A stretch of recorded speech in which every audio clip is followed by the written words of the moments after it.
Le doy la bienvenida a todos a este evento raro, porque la astrología es rara, esquiva, no se da a conocer con facilidad, pero vamos a tratar de que en una hora puedan conocer algo o más de lo que ya conocen. Si estaban en Atenas el 31 de enero pasado, podían ver esta Red Moon, esta luna roja, y por supuesto todos los residentes de Atenas la veían así, y a nadie le llamaba mucho la atención, o digamos, no les significaba una preocupación, porque los medios habían comunicado que se venía este fenómeno muy insólito, y lo mismo si estaban en París, y también todos los habitantes de esa ciudad luz sabían, y esa es la luna, ese es el color que tenía, no es el sol. Por una cuestión de rayos refractarios se veía de ese color que no es el habitual. Pero ahora sí, pensemos cómo era nuestro antepasado, cómo vivían estos fenómenos naturales los primeros humanos. Y sobre todo los eclipses, era algo que les preocupaba muchísimo, les significaba mucha angustia, era muy impredecible qué podía ocurrir después, por ejemplo, con el alimento, con las cosechas. Así que muchos siglos atrás, los hombres estaban muy pendientes de estos fenómenos del cielo, estaban en un vínculo muy solidario con el cosmos y no les era para nada indiferente, ni había especializaciones de meteorología, de astronomía, de astrofísica, etcétera, etcétera. Y ahí empieza la astrología, desde los principios de la civilización. La astrología comenzó entonces con los mesopotámicos. Esa primera astrología era una astrología muy de la naturaleza, ligada a las cosechas, y por cierto, muy distinta de la actual, donde no se le hacía un estudio astrológico a ningún individuo salvo al rey soberano. Y por supuesto, era una práctica astrológica también ligada a cómo le podía ir al soberano en las guerras. Así que era alimentación, supervivencia, y tenía, debo ser franco, un tono bastante adivinatorio, y siguió por unos siglos también. Así era el comienzo de la astrología, lo cual no significa que era exclusivamente adivinatoria, eso lo voy a desarrollar después. Pero bueno, bastante habían hecho estos mesopotámicos, estos babilonios, para tener contabilizado muy bien los tiempos de los movimientos de los planetas. En términos de astrología, no había todavía horoscopía, no había cartas ahí. Se observaba mucho el cielo y se anotaba todo lo que pasaba en el cielo, y se buscaba alguna conexión con todo lo que pasaba en la Tierra. ¿Estoy inventando? No, esto está en tablas cuneiformes, hay 500 en el British Museum. Ya en Grecia aparecen las cartas natales, como las conocemos hoy. Todavía con un tinte muy adivinatorio, pero ya hay cartas natales en el siglo II a.C. Luego tenemos un cierto apogeo de parte de los árabes. Pasamos al siglo XX. En 1930, el Sunday Express, que todavía existe en Inglaterra, fue el primer periódico que publicó los horóscopos famosos de las revistas y los diarios, que son evidentemente una simplificación. Max Planck viene a revolucionar la física en el siglo XX, sobre todo la física subatómica, Y esto también debería ser un llamado de atención para los científicos, porque viene de alguna manera a cuestionar esa posición cientificista, o sea, de que solo la ciencia tiene el monopolio del conocimiento, solo el método científico es lo que vale para demostrar la validez de algo o no. Imagínense, si es inválida la astrología, es superstición, chantada, etcétera, etcétera, ¿no? Yo creo que hay otro camino, y no entrar en esa polémica si es ciencia o no, pero eso va después.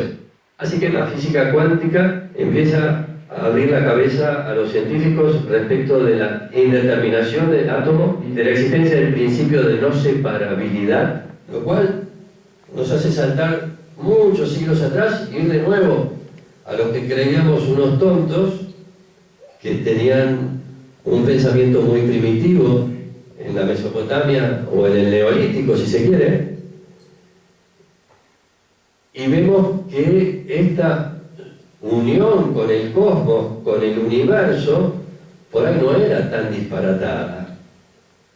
Que no se pueda demostrar hoy, y voy a desarrollar esto luego de un rato con más argumentos, que no se pueda demostrar hoy que haya una unión entre el cosmos y la vida terrestre, más allá de las poquísimas cosas que conocemos de la influencia de la luna en las mareas, las 9 lunas de gestación de una criatura,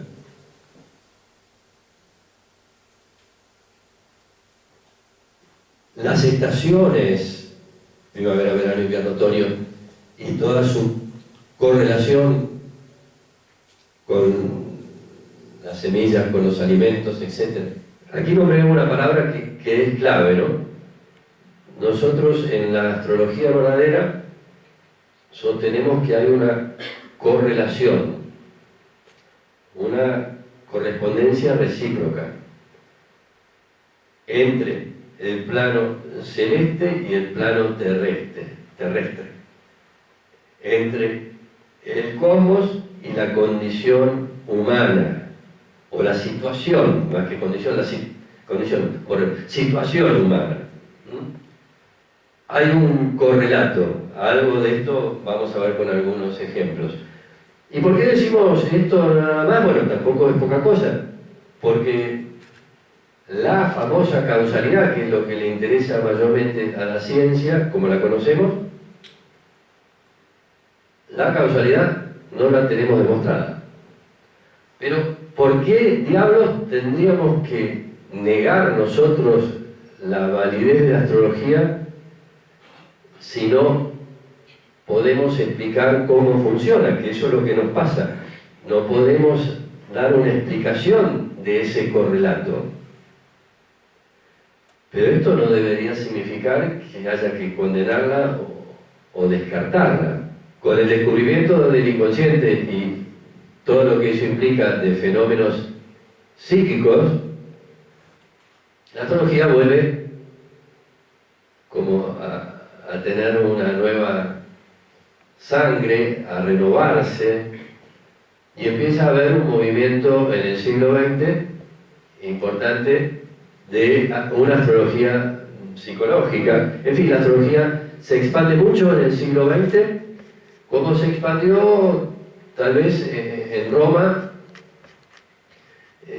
por el siglo II y III de la era cristiana. En 1968, ahí yo cumplía 17 años, y unos meses antes de octubre, a mis 16, iba a algunas clases de astrología a las que me llevaba mi padre. Así conocí esta apasionante disciplina, este arte increíble. Y ahí el título del libro, ese es el primero que me regala una íntima amiga para mis 17 años. Ahí empecé entonces, y por eso este año son mis 50 años con la astrología. Un camino complejo, porque está en una sola universidad y de una manera muy sui generis que voy a explicar luego, pero no está institucionalizada, así que hay que tener, digamos, un poco de suerte para formarse bien en esto. creo que la tuve en 1968 y en 1969 y los 70. Había bastante material importado extranjero en las librerías de Buenos Aires. La mayoría estaban en la calle Florida. Y ahí había libros de Barbot y había mucho material inglés. Y bueno, ahí me pude enterar que existía la Astrological Association, que había nacido en 1958 en Londres. Compraba libros, después me hice miembro de la Astrological Association, leía estos journals, todavía soy miembro y sigo estudiando. Este año cumple la boda de diamante la Astrological Association. Aunque los detractores y los escépticos no lo sepan, nosotros tenemos congresos, estudiamos mucho. Tal vez no lo haga mucha gente que va a la televisión, que da una imagen muy chanta, muy banal, pero hay otra astrología y debajo de esa caparazón antigua, ahora ya no hay casi astrología adivinatoria, salvo de algunos practicantes muy comerciantes, pero debajo de esa superficie hay mucha riqueza y eso es lo que estamos pudiendo descubrir con traducciones de textos muy antiguos. Cada vez podemos conocer más de nuestra disciplina. Bueno, soy corresponsal, como decía la primera diapositiva, la segunda, de China, de la institución más importante que hay en Italia, de la astrología. Obviamente hay instituciones en Alemania, en España y en otros países europeos. En Estados Unidos existe el Kepler College, que tiene un máster, casi como el nivel universitario, que es un máster que hay en Inglaterra, en Bath como baño, donde estaban los baños termales de los romanos. Bath, a 150 kilómetros de Londres, 270, ahí hay la astrología, un máster con grado universitario. Pero es un solo caso en todo el mundo. Y por supuesto, hay astrología por doquier. Por eso yo pienso que la astrología es un fenómeno cultural, está en todos lados y nos acompaña desde que el mundo es mundo. O sea, algo debe tener y no pasa exclusivamente por supersticiones, ni exclusivamente ni fundamentalmente, por supersticiones, por creencias, por gente que tiene un pensamiento mágico. Por supuesto, existe ese tipo de gente. Y también vienen al consultorio a veces. Pero una cosa son los consultantes y otra cosa es la astrología en sí misma, ¿no es así? Y otra cosa también son, o somos los astrólogos. El escenario tiene 3 actores. Y bueno, se puede hacer una mala praxis, se puede fomentar un enganche que tiene el consultante erróneo con la astrología y que viene a buscar magia. Así que, joven yo, y con un espíritu y un camino autodidáctico, de autodidacta, me fui formando. Los astrólogos trabajamos con determinadas herramientas. En esa década del 60 y del 70 y un poco del 80, las posiciones de los planetas las teníamos que buscar, primero las posiciones de latitud y longitud de las ciudades donde nace alguien, las teníamos que buscar en los atlas. Yo iba al Instituto Geográfico Militar en la calle Cabildo, compraba ese atlas azul grande que ven ahí abajo, encargaba a Estados Unidos el International Atlas, un amigo que está acá me hacía un cheque por una cuenta en Estados Unidos para que yo pudiera pagar ese International Atlas. En la Goethe compraba esta efeméride o la de décadas, aquí 1981 al 2000. Esto no se ve, ¿no? En una síntesis de 10 minutos en un programa de televisión ligero y muy superficial. Pero esto existe. Las efemérides son tablas donde constan las posiciones, están tabuladas las posiciones de los planetas. Las usan mucho en náutica. La NASA tiene efemérides, muy confiable por cierto. Y esto lo hice a propósito, puse aquí la hoja de una efeméride, se ve, ¿no? ¿De cuándo es? Impresionante, ¿no? Tenemos elementos para ir para atrás, y vamos para atrás, y tenemos elementos también para ir para adelante. Aquí el día de hoy. Usamos tablas, no adivinamos dónde están los astros, no adivinamos nada, nada de nada de nada, pero ni una pizca. En realidad, la carta natal detecta tendencias que en definitiva, lo voy a decir muy rápido porque no da la hora, tenemos una hora, que en definitiva va a la base más afectiva del acontecimiento de alguien. Las tendencias son psíquicas, así como el psicoanálisis habla de pulsiones, nosotros hablamos de tendencias. Por supuesto, en un abanico mucho, mucho más amplio y más cotidiano que la teoría psicoanalítica, el aparato psíquico, etcétera, etcétera. Entonces, nosotros detectamos tendencias, tendencia a esto, a aquello, a lo otro, pero no le podemos poner un lujo de detalles a cómo se va a manifestar eso en la vida de la persona.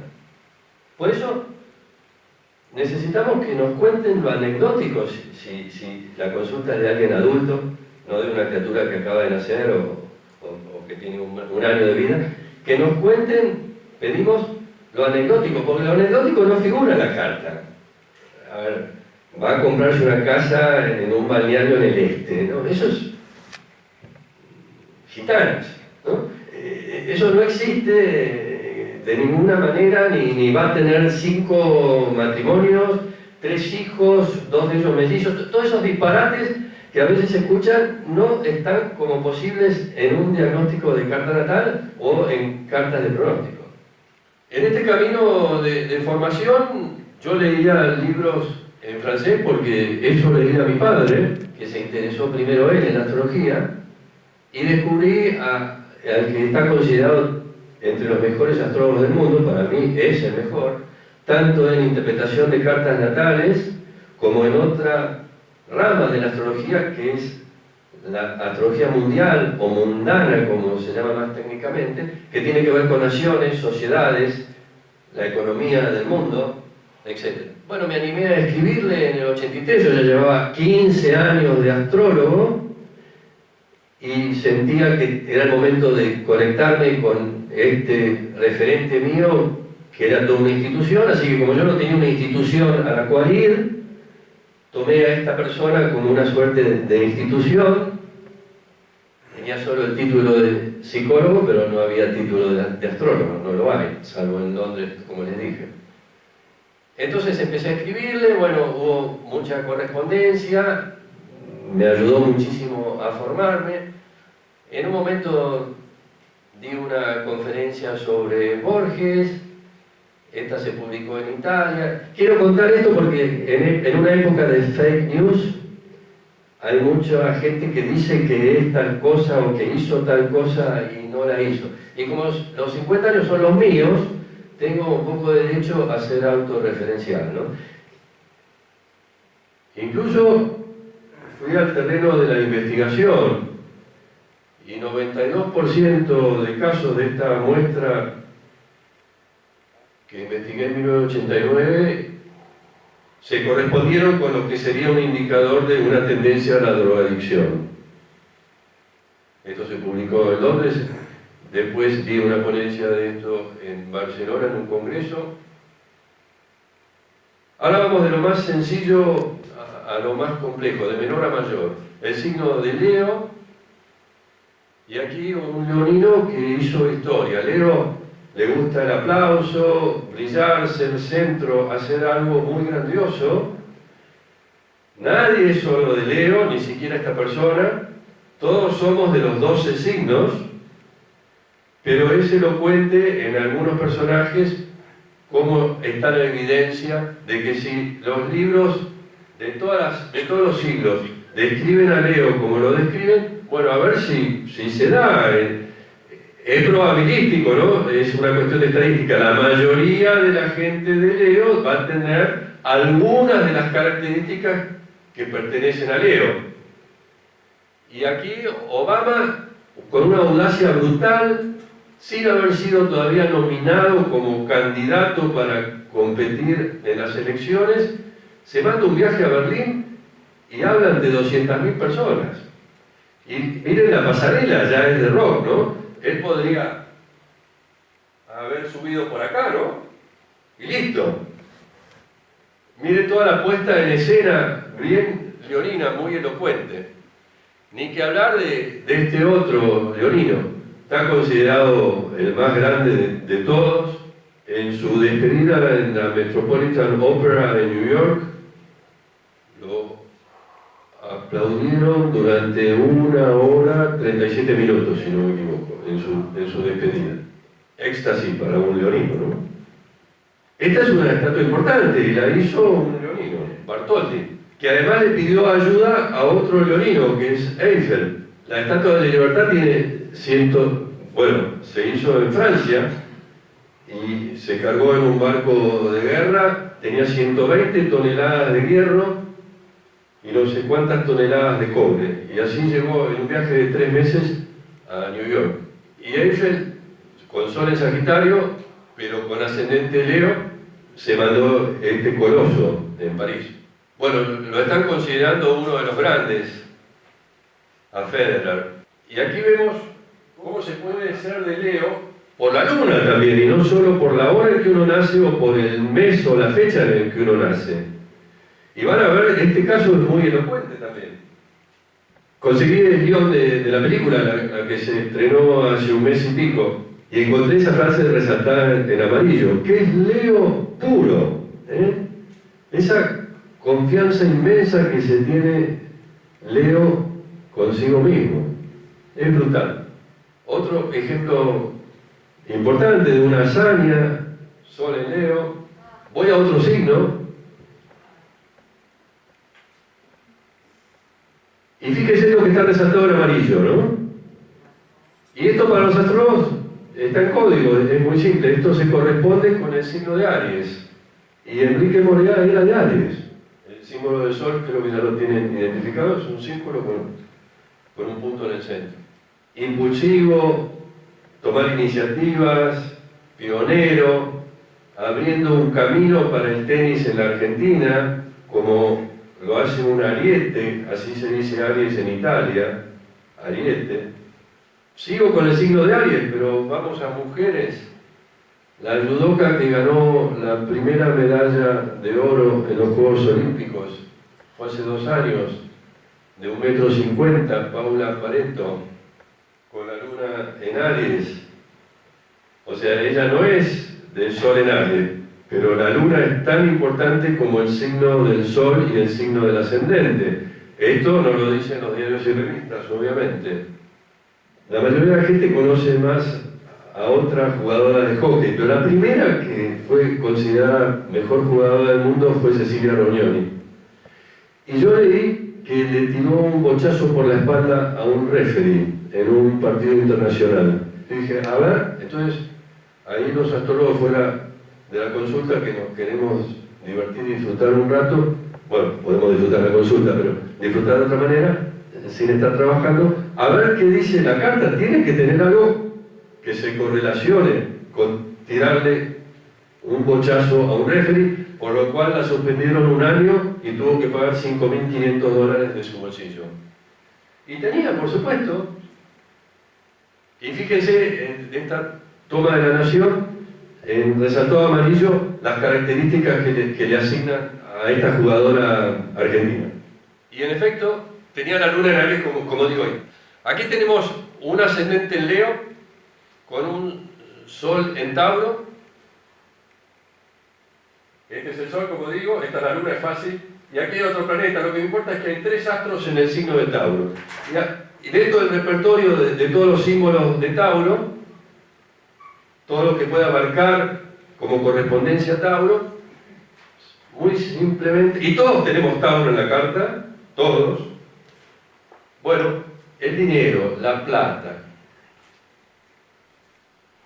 Y oh casualidad, el tipo que defraudó en 68.000 millones de dólares, el fraude histórico más grande en Wall Street, tiene 3 planetas en Tauro, ¿no? Tiene en Capricornio, en Virgo, en Libra.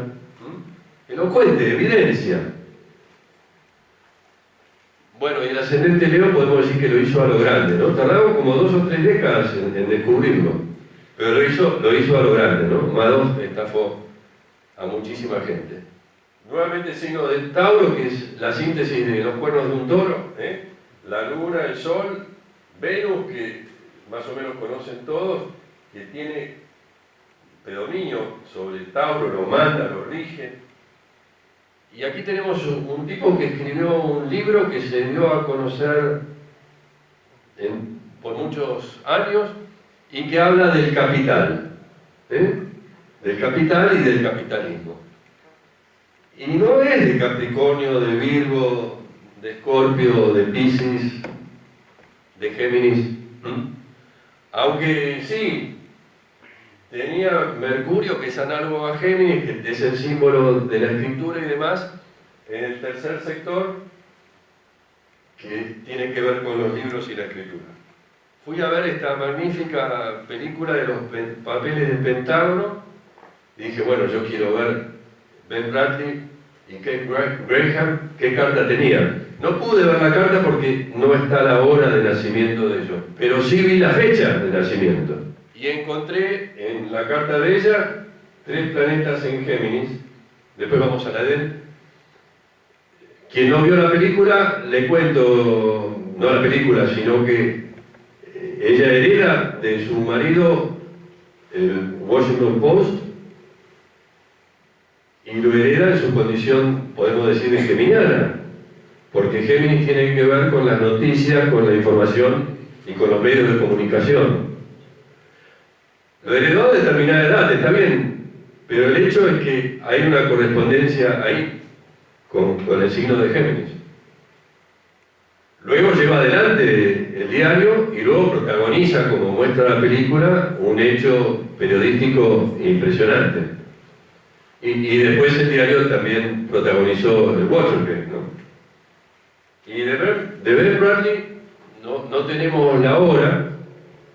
Según a qué hora hubiera nacido, si nació muy temprano en ese día en que nació, no tendría la luna en Géminis, pero si nació cerca de mediodía para la noche, para la finalización de ese día, la luna, que se mueve 13 grados por día, se ubicaba en el signo de Géminis. Es una hipótesis, es la única carta que les muestro sin tener la hora, bueno, y la de Kate Graham.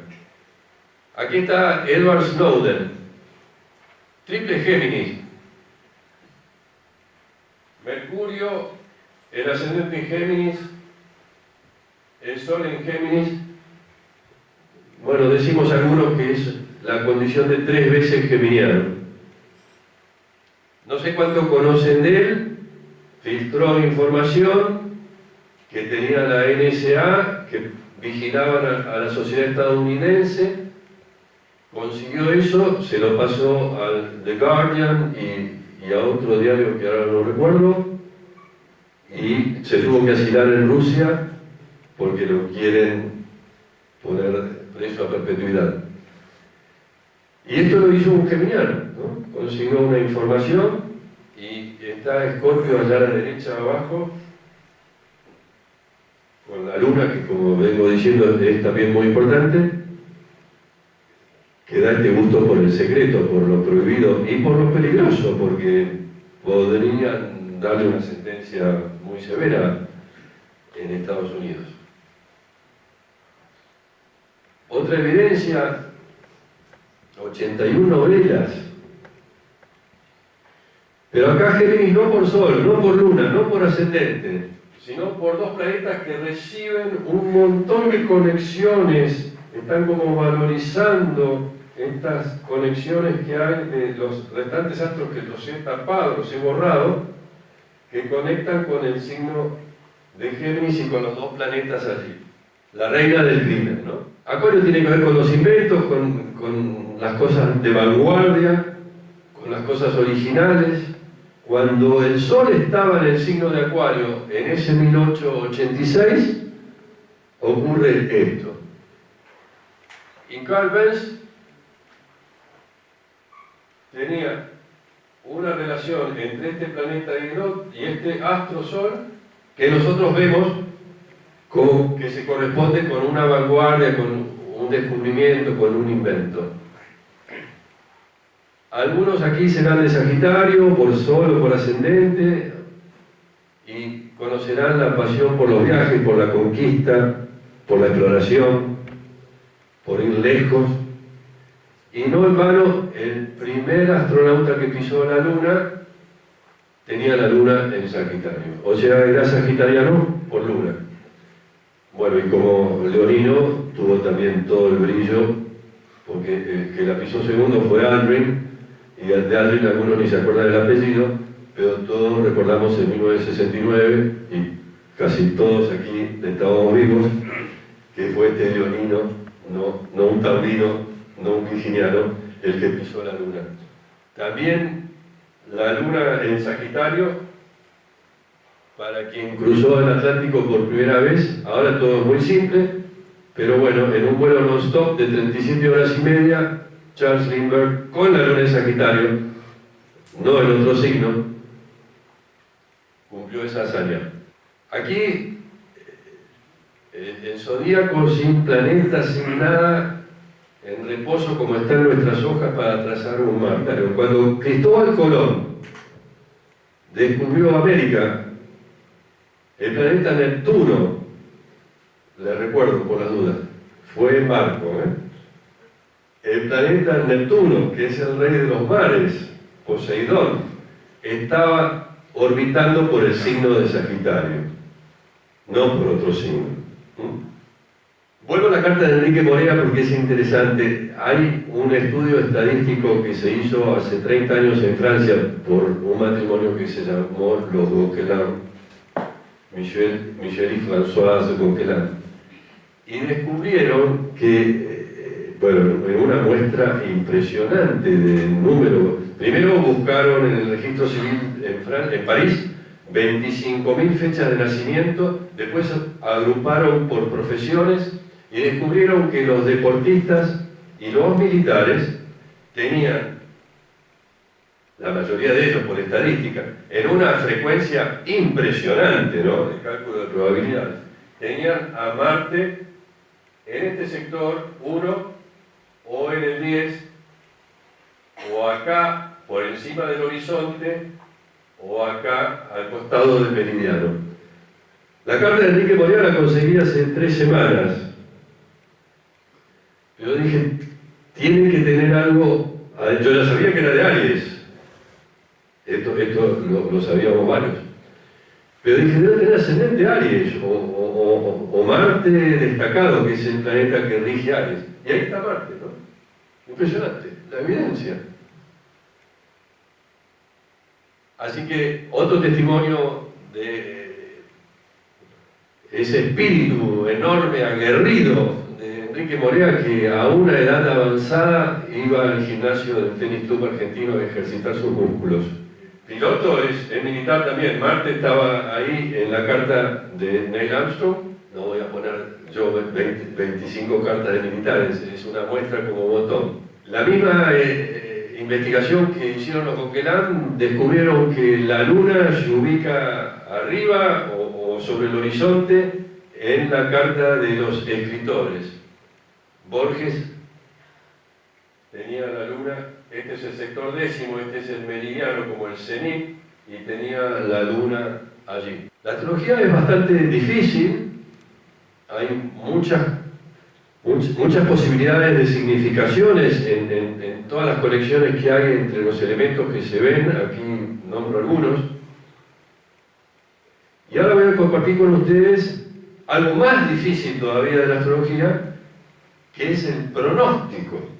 La carta natal es un diagnóstico, pero después viene el pronóstico. Y para toda disciplina, prever es muy difícil. Ya decir cosas sobre el futuro es muy difícil. Ahora Barbault es el number one en astrología mundial. Y voy a compartir con ustedes 3 pronósticos de él. El primero viene muy cerca. Está basado esto en un estudio que él lleva de décadas de trabajar lo que llama un índice cíclico. Los planetas cumplen ciclos y él ha trabajado durante varias décadas, insisto, muchas horas, y ha llegado a determinadas conclusiones. Anticipó con muchos años el colapso del sistema comunista con la caída del muro de Berlín en 1989, y aquí tiene 3 pronósticos para el futuro, muy cercano a uno. Aquí el índice cíclico baja, esto está muy cerca de nuestra fecha actual, y ahí están las posibilidades que da él en alguna parte del mundo. No tenemos la hora de nacimiento del mundo, no sabemos cuándo nació el mundo tampoco. Tenemos el zodíaco y las órbitas de los planetas, por unas configuraciones que hay muy especiales en el 2020 y con un rango que va del 2019 al 2023. Él anticipa, prevé esto, da este pronóstico. Otros astrólogos hablan de que esto puede afectar mucho a Estados Unidos, y yo vinculando eso de Estados Unidos, porque habla de lo financiero de Estados Unidos, yo lo puedo vincular, o lo vinculo también con cierta posibilidad de que esto se correlacione con algo en Argentina en los últimos 3 meses de 2019 y en los primeros meses de 2020. No sé si da para que esta posibilidad, es una hipótesis, habrá que ver si se confirma, se verifica en Argentina en el 21, 22, 23. Lo cierto es que nosotros estamos vulnerables a shocks financieros externos, ¿no? El pronóstico siguiente para ese año es como que la humanidad aprendió del 2020 y es un signo ascendente, cíclico, y es muy lindo, ¿no? Y ya para los que están aquí más jóvenes, vuelve a bajar el ciclo, la historia sigue. Imagínense que va a venir el año 3000, 3500, 3600, y ahí ve algo bastante grave, Barbault. Y en un paper del 2010, porque esto lo tomé de una revista que estaba en un video que no voy a pasar, en un paper del 2010, él habla de un posible desastre ecológico. Entonces es un poco bravo ver estos pronósticos porque queda como fatalista la astrología, queda como determinista, pero es distinto trabajar con una persona que con la humanidad o con Occidente o con Oriente, etc.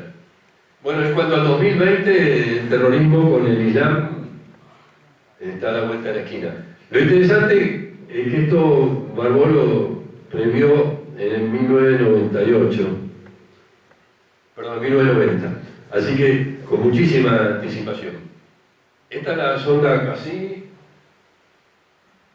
que se desintegró a fines del año pasado. La astronomía avanza brutalmente, las tecnológicas como Google y Amazon también. Podemos construir edificios cada vez más altos, como esa foto de Dubái. Pero siempre queda esta cosa que, a pesar de Colbert, la astrología no perdió. La astrología, cuando se divorcian los astrólogos, sigue conservando lo astronómico. Cosa que no puede ocurrir en ninguna práctica adivinatoria con la que se tiende a asociar a la astrología. La ciencia tendría que ser más cuidadosa en juzgar a la astrología, porque está todo muy abierto a nuevos descubrimientos. Estas son fulguraciones, son explosiones del Sol. Esta es del año pasado. Estas explosiones liberan energía como 100 bombas de hidrógeno. Hay muchas cosas que están ocurriendo, exoplanetas que se están descubriendo, ya se han descubierto 500. Los exoplanetas son externos a nuestro sistema solar, pertenecen a otro sistema solar.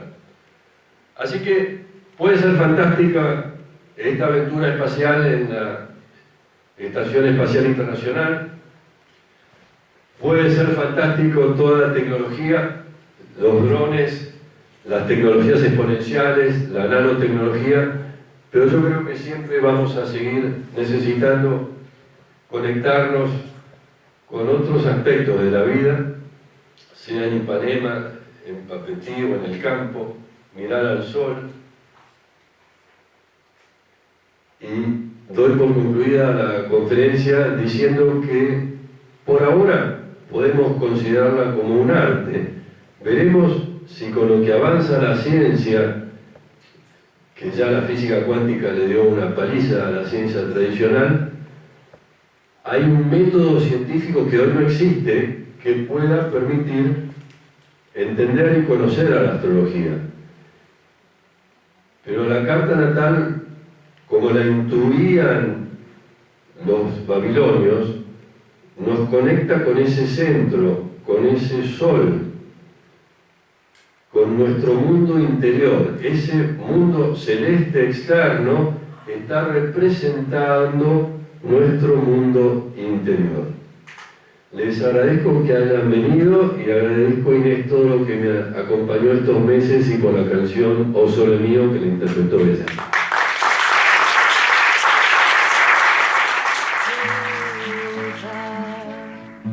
Una giornata e sole, l'aria serena, dopo una tempesta,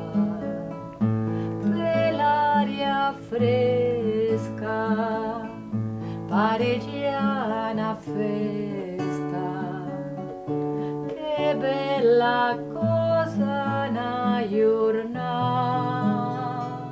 e sole. Mana tu sole, che bello in me, oh sole mio, sta in fronte a te. Oh sole mio, sta in fronte a te, sta in fronte a te. Quando fa notte, oh sole se ne scene, me viene quasi una malinconia sotto a finestra, tu ya restarí.